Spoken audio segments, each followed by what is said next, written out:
Quittons à présent la province de Rumongue en dehors de notre pays, plus précisément en République démocratique du Congo, plus précisément à Kinshasa, où ce samedi s'est tenue une réunion par le corridor central. Le ministre en charge du commerce a fait savoir que bientôt les études de faisabilité ont déjà commencé. Fides Misigaro nous fait le point.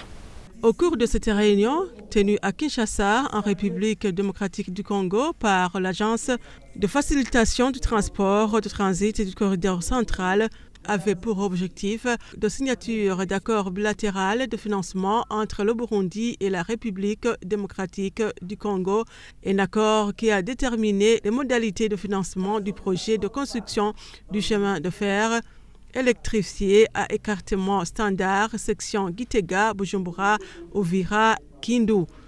Le ministre en charge du transport, du commerce, de l'industrie et du tourisme, Marie-Chantal Nijimbere, a fait savoir que le pas déjà franchi est satisfaisant.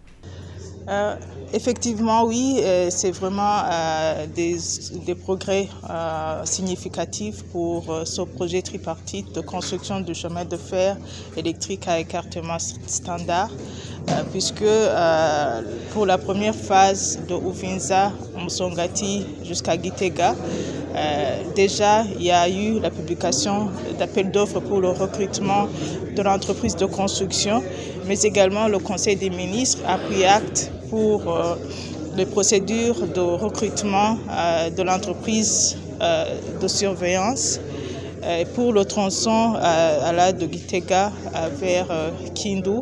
C'est déjà aussi des progrès significatifs parce qu'on est à la phase des études de faisabilité, on est à la phase de mobilisation du financement. Les ministres des Finances de ces pays ont signé la requête conjointe pour la demande à la BAD de financer ce projet relatif aux études de faisabilité. Le secrétaire exécutif du corridor central Flori Okongé Okanjou a fait savoir que bientôt les études de faisabilité seront menées. Maintenant, à l'issue de cette réunion d'aujourd'hui, nous avons reçu l'instruction des ministres de ces trois pays d'envoyer ces DAO aux entreprises présélectionnées. Deuxièmement, la prochaine étape, ça sera quoi? Les entreprises présélectionnées, à l'issue d'un concours compétitif, les entreprises, cette fois-ci, vont recevoir ces dossiers d'appel d'offres. Ils vont remplir ces dossiers et ils vont soumettre leurs propositions techniques et financières. Et ces propositions techniques et financières seront évaluées par les États et à l'issue de ce processus, les gagnants, ce sera lui qui mènera les études de faisabilité de ces projets de chemin de fer dans la section Burundi-RDC.